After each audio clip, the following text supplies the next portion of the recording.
Sir, आज जब कोई मरीज किसी प्राइवेट हॉस्पिटल की इमरजेंसी में जाता है तो मानो घर की बचत, गहने, जमीन सब कुछ बेचने की नौबत आ जाती है। आप हॉस्पिटल के अंदर जाइए, बेड्स की कैटेगरी देखिए, डिलक्स, प्रीमियम, स्वीट, इनका रूम रेंट कई बार 5 स्टार होटल से भी ज्यादा होता है। आपसे पहला सवाल पूछा जाता है, इंश्योरेंस है?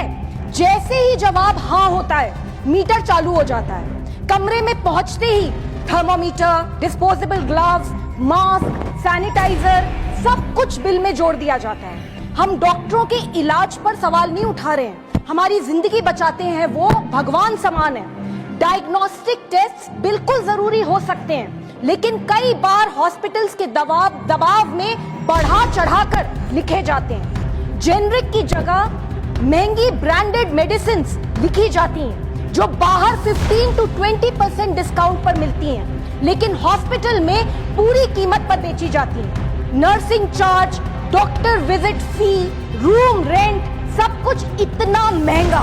बिल ट्रांसपेरेंट नहीं होते, बल्कि उनमें हिडन चार्जेस और अनएक्सप्लेन्ड फीस होती हैं। इंश्योरेंस कंपनियां भी इससे अलग नहीं है।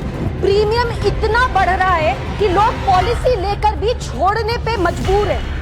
ऊपर से कंपनीज छोटी छोटी बातों पर क्लेम्स रिजेक्ट कर देती हैं। नतीजा, हर साल लाखों परिवार कर्जे में डूब जाते हैं। सर, इस सेक्टर को रेगुलेट करने के लिए 2010 में क्लिनिकल एस्टैब्लिशमेंट्स एक्ट पास किया गया था, जिसने राज्यों को अधिकार दिया था कि वे मेडिकल प्रोसीजर्स की मैक्सिमम रेट्स तय करें।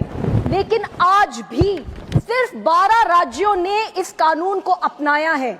यहां तक कि देश की राजधानी दिल्ली ने भी ये कानून नहीं अपनाया। इसलिए सर, मेरी मांग है, नंबर 1, क्लिनिकल एस्टैब्लिशमेंट्स एक्ट को सभी राज्यों में मैंडेटरी बनाया जाए। 2, इमरजेंसी केयर में कानूनन इलाज पहले, बिल बाद में। 3, हॉस्पिटल्स में ट्रांसपेरेंट एंड रीजनेबल बिलिंग होनी चाहिए। नंबर 4, इंश्योरेंस प्रीमियम हाइक्स पर सख्त निगरानी हो।